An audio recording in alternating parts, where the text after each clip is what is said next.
Welcome to another episode of The Nature of Sovereignty. Today, we're bringing a little culture to the cryptocurrency space. I have Lou, the writer, who is a hip hop artist from LA, Long Beach. Let me get it correct. Let me get it specific.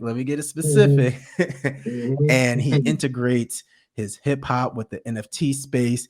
And we're going to learn a little bit more. I know this is BBB and this is a Bitcoin channel, but we have to open up our horizon to the greater cryptocurrency market. And Lou, it's a pleasure to have you here and explain a little bit about their journey. Man, I'm happy to be here, man. I was, my journey was interesting, man. I came in through DeFi, so I'm sure you're aware of a lot of those DeFi projects and what they're known as in our sphere. But the shit I coins, came in, yeah, yeah. we can call it. We can call it. Yeah, Shit coins, it's good. And also too, space was kind of diverse, but I hadn't really seen a whole lot of Black people. You know what I mean? So I was in crypto for like 6 months before I even found out about, Black Bitcoin billionaires, and then some other spaces where, like, the culture kind of was hanging out, and I was like, oh, okay, all right, and then yeah, man, I my trajectory just went. I'm really just a hip hop guy, man, and I came in and did like a rap talking about some cryptocurrencies before, and it kind of went viral a little bit within the community, Safe Moon community. And from there, everything just kind of just took off, and people were like, you need to do NFTs, you need to do NFTs. And so I looked into what NFTs are, and I was like, okay. And I saw the potential for independent artists to take back ownership of their music and sell their music as rare art, as opposed to I guess mainstream commercialized music, where it's like the goal is to just get it everywhere as possible, and at the same time it's devaluing the music, right? Because to get it everywhere as possible, you got to give it away for free. You got to put it on platforms where you can listen to any song that was ever recorded for $10 a month, right?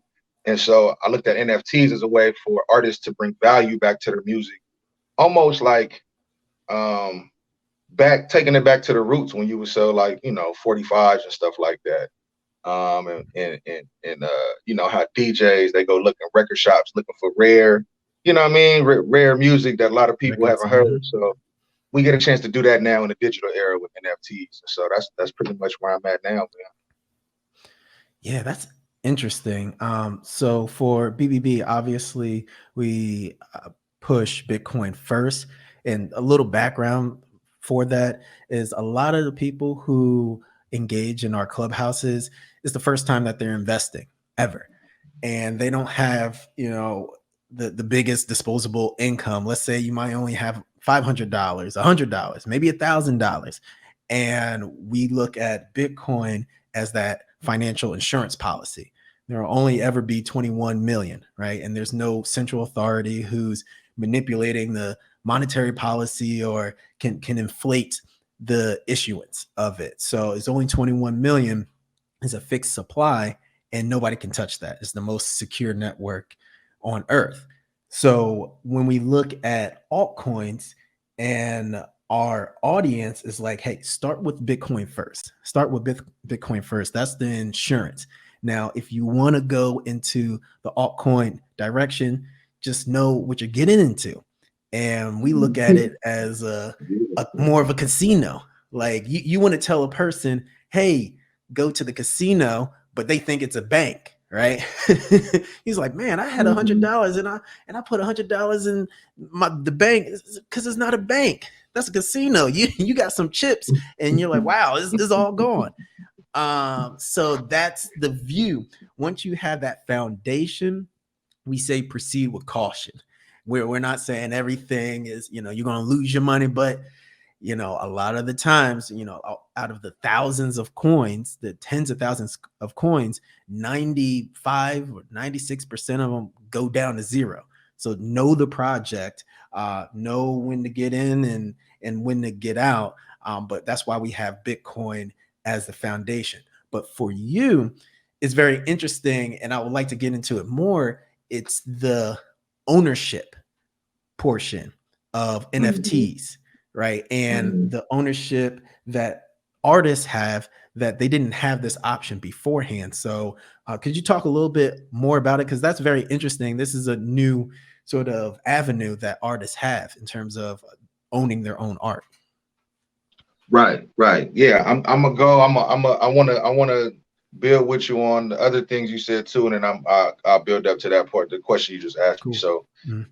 my experience was a little different because I've been watching Bitcoin since like 2017, and I couldn't get in. That's the first time when there was like a frenzy, right? Like Coinbase was backed up.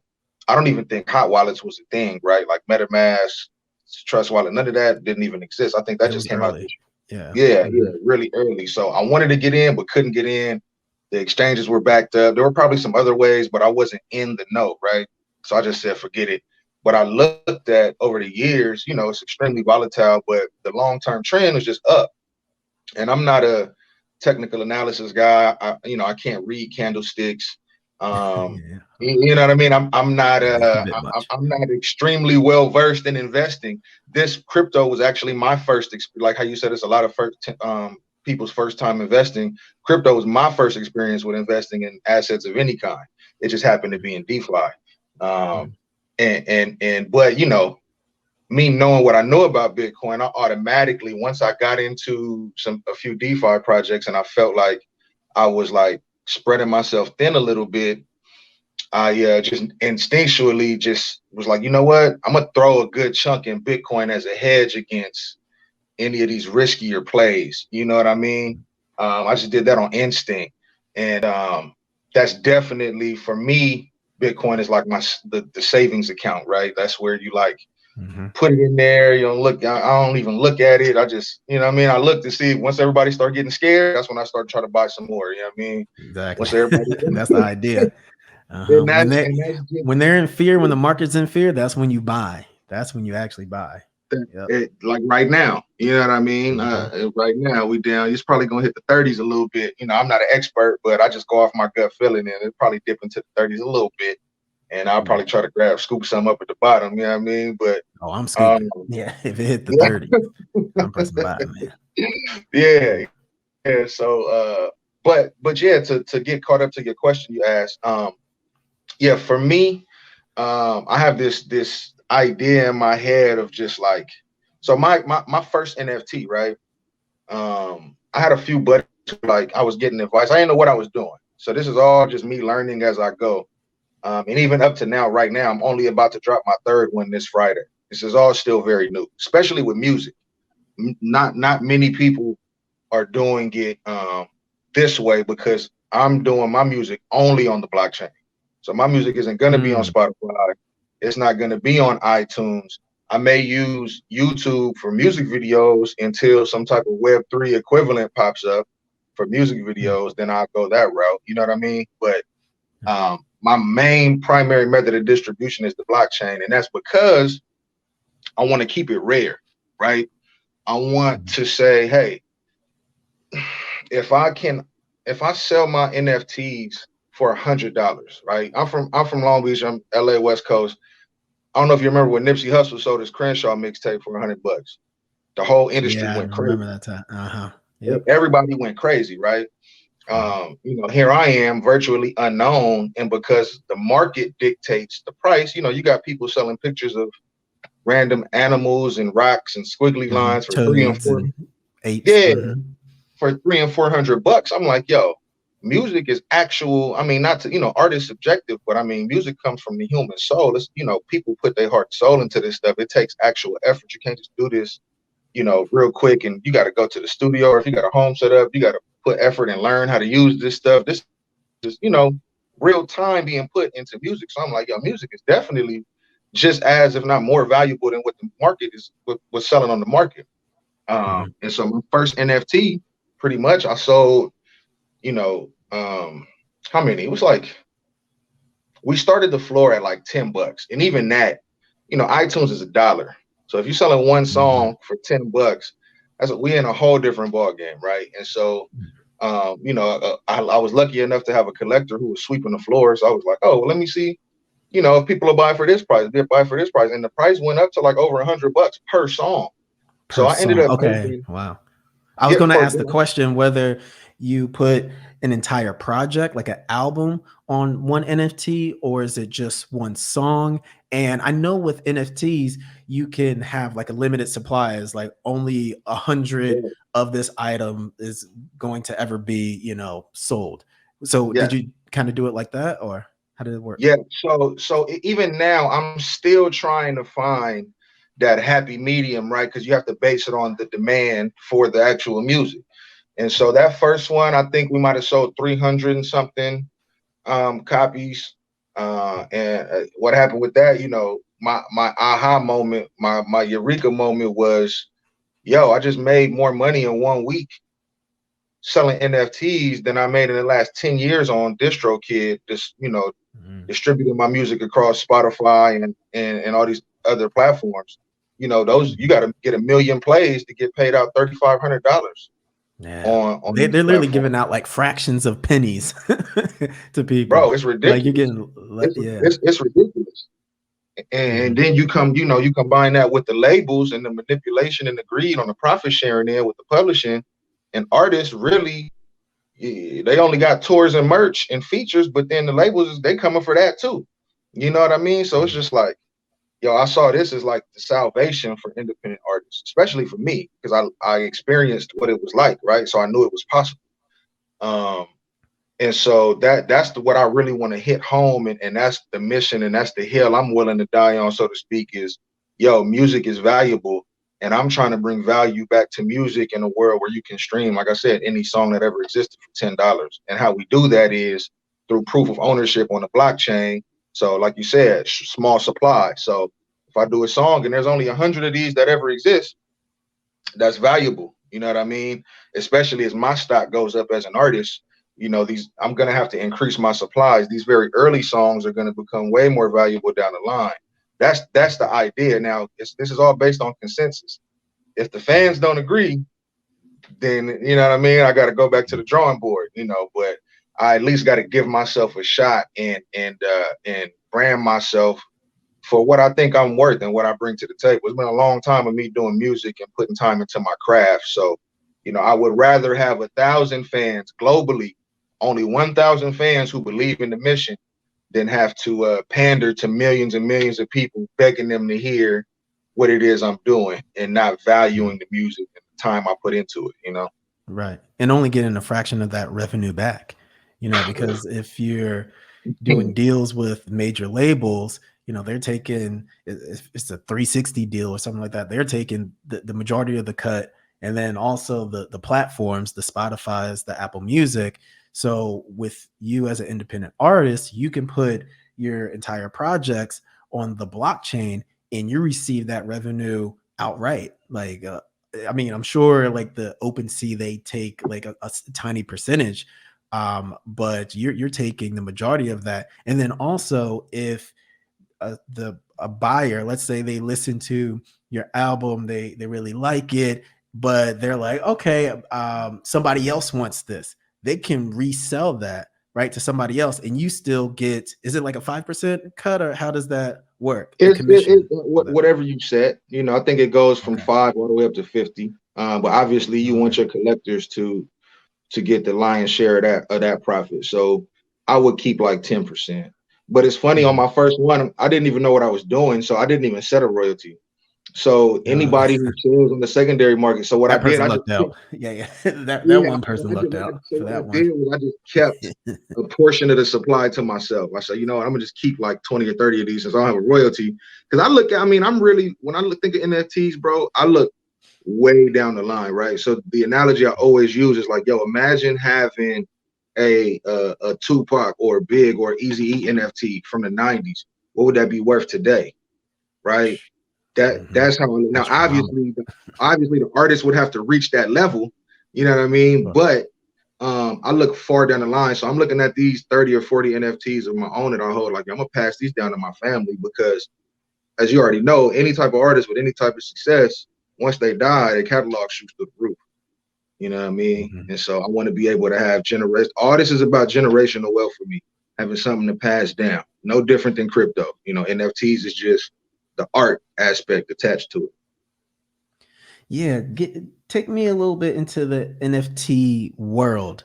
I know there's a lot of conversations on Twitter Spaces and Clubhouse. I try to go in for a couple of minutes or two, but then I felt like the old dude. I'm like, damn, I don't know what the hell they're talking about with the ownership. And then exactly, it goes to the bored apes and the toads, and these are the crazy lizards. I'm like, whoa. And it's community based. It's community based, Right. but I think it has the most utility when it comes to creators, right? And them able to own their own creations without having a middleman. And it's similar to Bitcoin, because what we're saying is that there shouldn't be a middleman between you and your finances. And that's what Right. Bitcoin does, right? So Right. it's the same concept, right? There doesn't need to be a Federal Reserve. It doesn't need, the government doesn't need to be in between. Even the banks, you can be your own bank. And it's about Mhm. that self ownership of your finances. And with the NFT space, is the self ownership of your own creativity. So in the NFT space, what are some of the strategies that you guys are developing or are talking about? What's coming up next of how creators can more monetize off of this area? Um, you know what, man? To be honest with you, it's like we're in the. I always tell people this is like the pagers landline phase of NFTs. Yeah, yeah. Still in the Um, Wild West. Yeah. yeah, it's the Wild West. It's very early, and there are some very knowledgeable people, but nobody knows what's gonna come next. Everybody's just swinging, trying to catch a win, trying to catch a W, Mhm. right? I focus more on the music side. I have participated on the other side, and well, it's not sides, but like I have participated in like the image, you know, the PFP projects. I don't know, man. I personally, What's some of my buddies don't PFP? do just profile pics. You know, Gotcha. they all base. I just don't see a I lot know what of you're saying. Yeah. longevity. There are some musicians who are I think I sent you a couple. Cannon Jones, I think Hey Yeah. Better. He's the There was an first, entire like, for rap example, battle on an NFT. I was yeah, like, he's the whoa, first that's battle different. rapper. He's the first Mhm. battle rapper in the space. So Mm. that's historical value. If you look at these things in terms of long term in history, he was the first battle rapper that I've ever heard of do something like that on the NFT, right? Um, Mhm. you know, that's kind of where my mind is at, and it's very forward thinking, and it's not popular at all right now. People have it's still not connecting for them why music NFTs are valuable. It's like the same thing when you see a bored ape or something, and somebody's like, "Oh, I could just right click and save that." It's because they don't understand the blockchain, right? Mhm. Um, Same for So you're music NFTs. actually right. So you're actually not just owning your particular projects, but when it comes to the rap battle, and that's like an event that happens, right? So that's somebody recording in an event and Mhm. selling it as an NFT, and they have that particular event.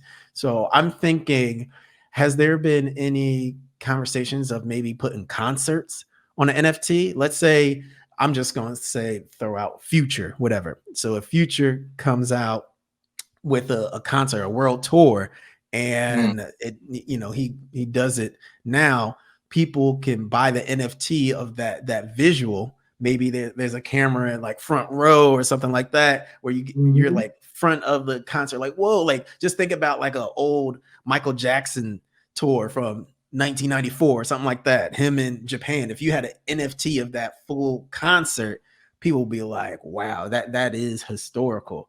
Yeah. I just thought about that right now, but Yeah, that was when that's you start possible. to really think about it and think of all the Mhm. different ways it can be used, right? It starts to be like, wow, man, like when we talk about NFTs, we're talking about, mortgages, our house deeds, car titles. Like the blockchain is going to be a part of people's everyday lives, whether they are ready for it or not. Just like the internet came to our everyday life, whether we were ready for it or not. You know what I mean? Mhm. The concert, I think right now some of the limitations are like the size of the files.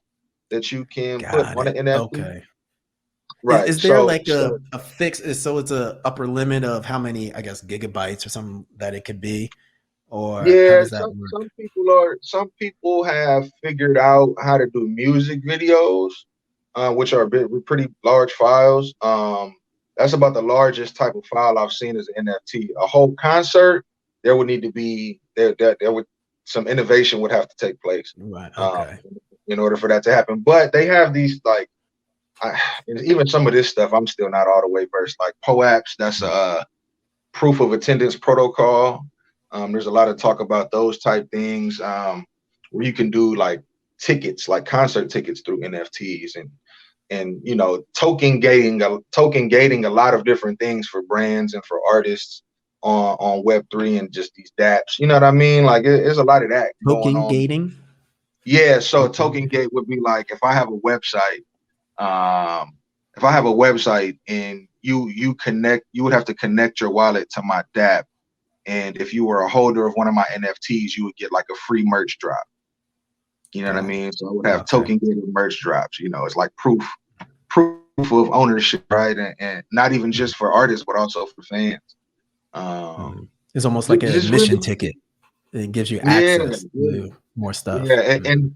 And that's one thing in the music NFT space that I think the lines get blurred between art, like visual art and music, is like utility. There's a big conversation around utility, and all that really means is just offering extra incentives outside of the art for NFT holders. And for me, I mean, I get it, and you want to push the limits of the technology and like what you can do with it, but also my personal struggle and my personal mission is to bring value back to music, right? And so Mhm. I really wanted to hit home for my collectors that, yo, this music is rare. This music is not going to be for everybody to just go listen to whenever they want to with the millions of other songs that are out there.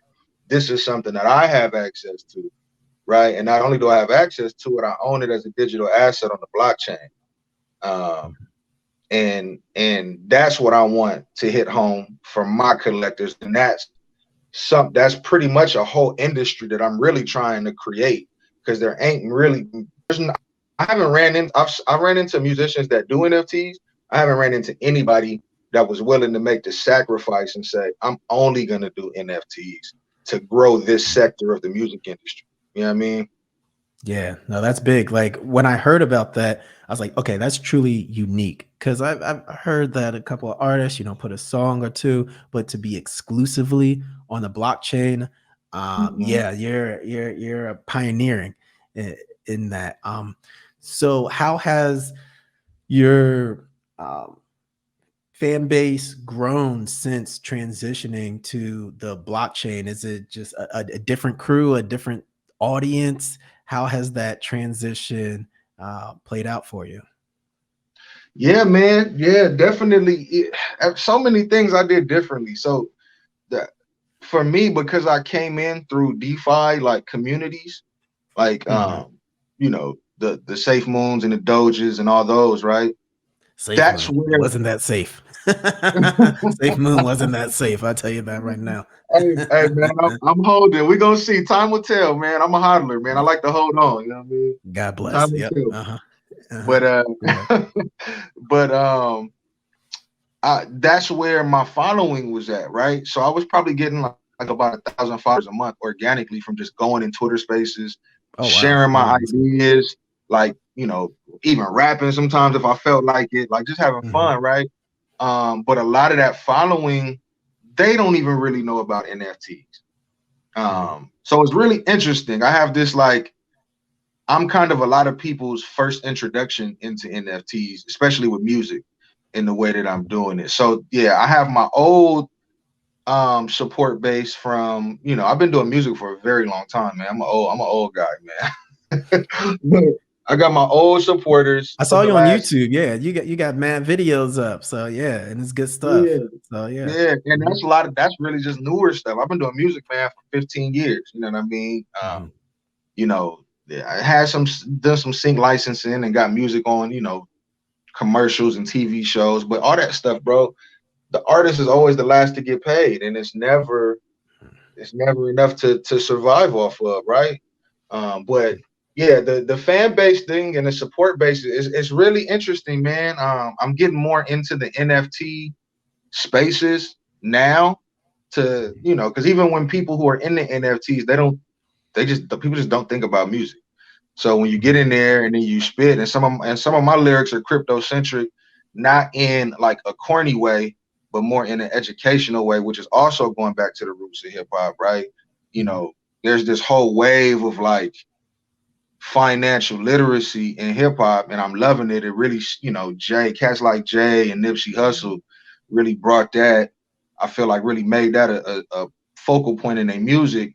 But the way that I'm rapping about crypto and using some of these technical terms that only we would know in the space, it's like you would only know Mhm. it. You know what I mean? It's like and mixing it and blending it. It's just really different. So I'm really building an organic fan base who appreciates the creativity in what it is I do, and then I could introduce them into some of just me, right? Just music about my life and Mm. other stuff. But right now, people really loving like the crypto bars, man. We need it. We need the crypto bars. I Yeah. was talking to Robert Breedlove, um, and he was just saying, like, how can we bring hip hop, the culture, to the cryptocurrency space? Mhm. Because right now Bitcoin is kind of boring. It's for the nerds, it's for the hedge fund guys, it's for the tech geeks.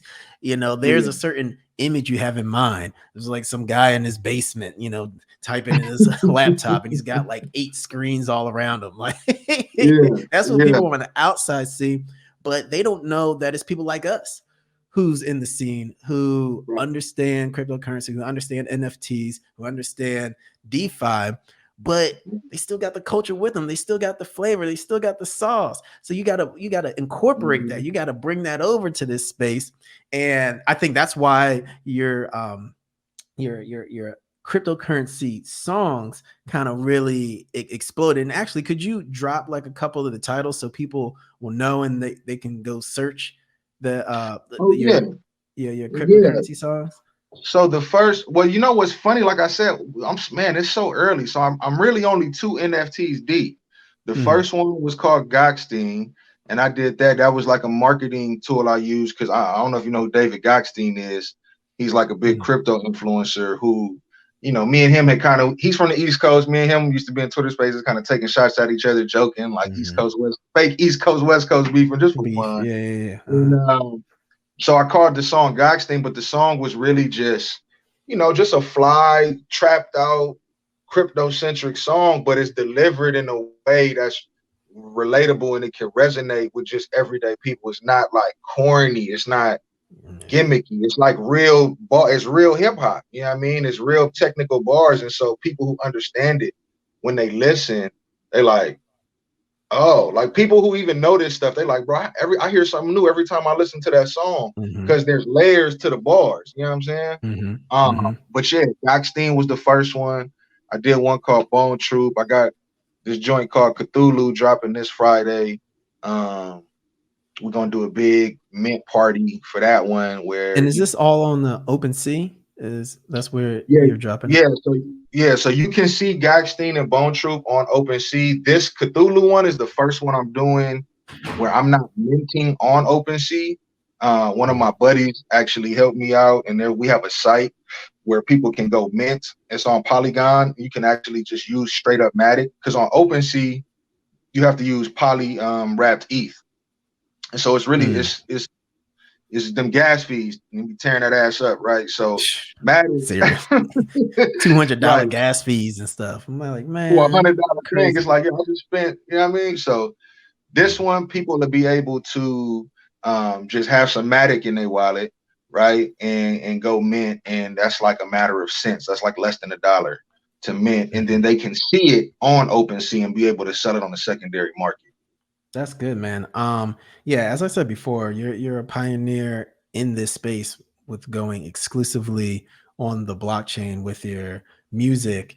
And I really think there's a true opportunity because the NFT space is so large, and the groups who are part of this, they are committed, they are like Yeah. so serious about the NFT space. So when you're in these conversations, when you're part of these discords, you can really make a name, and people will follow you and support you because they support the NFT space. So I think you're tapping into a new market that's developing and is only going to get bigger as we go. And as they're creating metaverse and all this other stuff, like where Mark Zuckerberg is taking it, is going to become more and more of our lives. So if you starting this now in 2022, people will follow and support you. And it's like, oh man, I see this guy in Discord all the time. I see this guy in metaverse all the time. Like his music. I just saw, who was it?